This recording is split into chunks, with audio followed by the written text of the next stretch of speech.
Assalamualaikum warahmatullahi wabarakatuh. Hai sahabat muslim, di dunia ini kita hidup tentu bukan hanya untuk sekedar hidup. Namun sebagai manusia kita diberikan tugas oleh Allah Subhanahu wa Ta'ala untuk beribadah dan menyebarkan agamanya. Namun bukan hanya manusia saja yang diberikan tugas oleh Allah Subhanahu wa Ta'ala, tetapi ada makhluk lain selain manusia yang juga diberikan tugas oleh Allah Subhanahu wa Ta'ala di dunia ini. Salah satunya adalah syaitan. Pastinya sahabat sudah tahu tugas para syaitan. Ya, betul. Tugas mereka adalah untuk menyesatkan umat manusia. Namun, tahukah sahabat bahwa ada bermacam-macam nama setan dan berserta pula tugas-tugasnya? Tonton video ini hingga habis ya sahabat, agar kita tahu jenis setan apa sajakah yang menjadi perkara keseharian kita, dan agar semakin menambah keimanan kita untuk tetap beristiqomah dan bertawakal kepada Allah Subhanahu wa Ta'ala.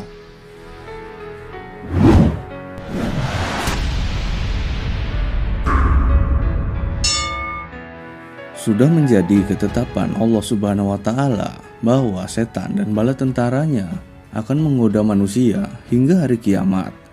Al-Quran menjelaskan bagaimana tipu daya setan dalam menjerumuskan manusia. Setan berkata, "Karena engkau telah menghukumku tersesat, maka saya benar-benar akan menghalang-halangi mereka dari jalanmu yang lurus. Kemudian saya akan mendatangi mereka dari muka dan dari belakang mereka, dari kanan dan dari kiri mereka, dan engkau tidak akan mendapati kebanyakan mereka bersyukur."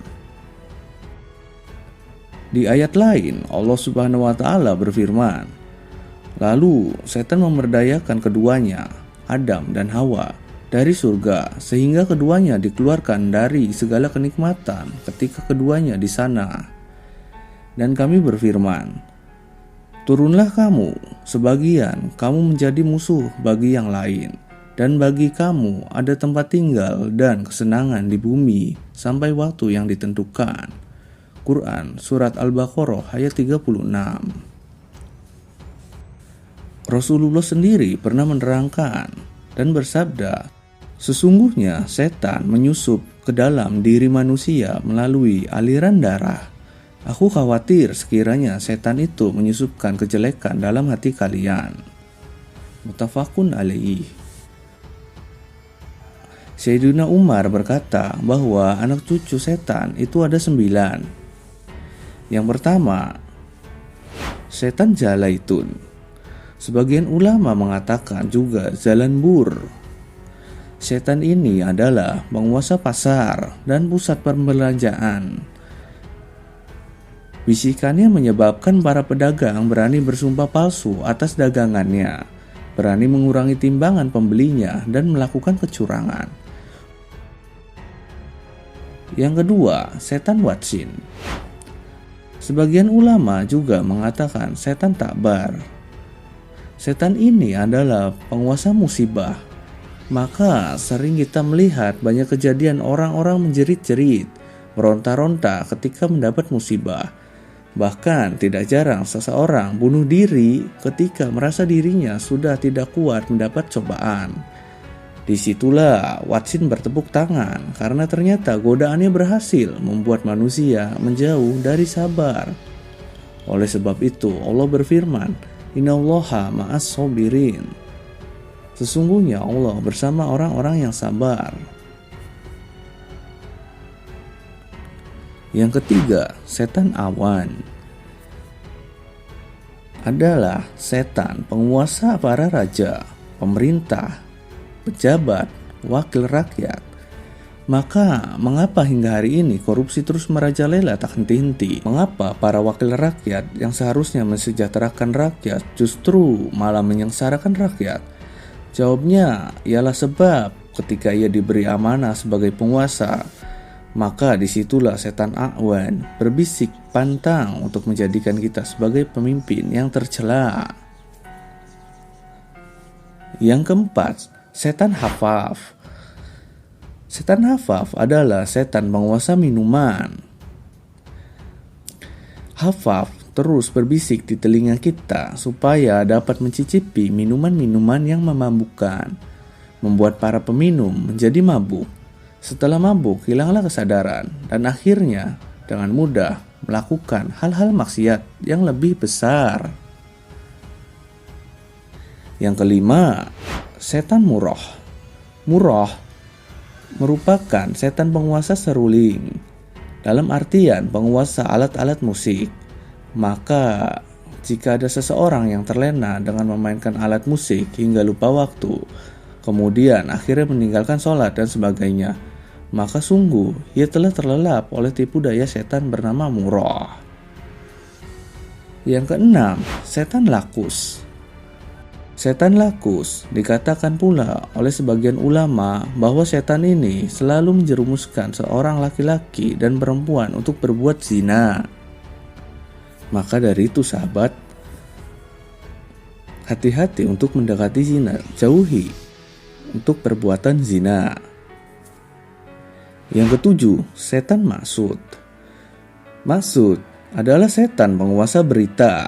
Dia akan membisikkan manusia untuk terus menebarkan isu-isu dan berita-berita yang tidak benar atau kabar bohong. Sahabat tahu sendiri, di zaman ini, zaman fitnah-fitnah menebar. Banyak di media-media yang mengatakan berita-berita bohong. Dan itu disisipi oleh setan Maksud. Yang kedelapan, setan Dasim. Setan Dasim, setan ini adalah penguasa rumah. Maka sesungguhnya di dalam rumah kita terdapat setan Dasim yang sedang berkeliaran. Setan ini selalu mengganggu keharmonisan rumah tangga seseorang. Jika keluarga tidak bisa mengontrol dari godaannya, maka timbullah pertengkaran hingga perceraian. Yang terakhir, setan Walhan. Setan Walhan adalah setan pengganggu dan pemberi keraguan-raguan dalam setiap pelaksana wudhu, sholat, dan ibadah lainnya. Dia membisikkan keraguan kepada seseorang yang berwudhu agar terus mengulang-ulang wudhunya. Sebab mengulang wudhunya, maka akan banyak air yang terbuang dan mubazir. Allah berfirman, sesungguhnya orang-orang yang memubazirkan sesuatu itu merupakan teman-teman setan. Itu juga meragu-ragukan kita dalam sholat supaya sholat kita tidak khusyuk.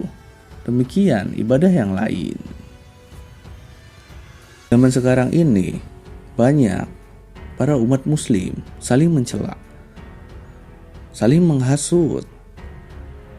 Tapi tahukah kalian bahwa musuh sesungguhnya itu bukan teman-teman kita, bukan teman-teman muslim, tapi setan yang telah menurunkan bapak ibu kita di surga, yaitu Adam dan Hawa. Lalu kenapa hingga sampai saat ini kita tidak meminta kepada Allah Subhanahu wa Ta'ala untuk menjauhkan diri dari perbuatan tercela, sehingga setan tidak berani menggoda kita dan meningkatkan ibadah kita menjadi kualitas yang lebih baik. Selain membaca ta'awudz dan memperbanyak zikir, berikut juga doa mengusir setan sebagaimana diabadikan dalam Al-Quran pada surat Al-Mu'minun ayat 97-98, yang artinya, ya Tuhanku, aku berlindung kepada Engkau dari bisik-bisikan setan, dan aku berlindung pula kepada Engkau ya Tuhanku dari kedatangan mereka kepadaku. Demikian nama-nama keturunan setan dan tugas-tugasnya menggoda manusia. Semoga Allah memberi kita taufik dan berkenan melindungi kita dari tipu daya serta gangguan setan. Amin ya robbal alamin. Terima kasih telah menonton video ini. Wassalamualaikum warahmatullahi wabarakatuh.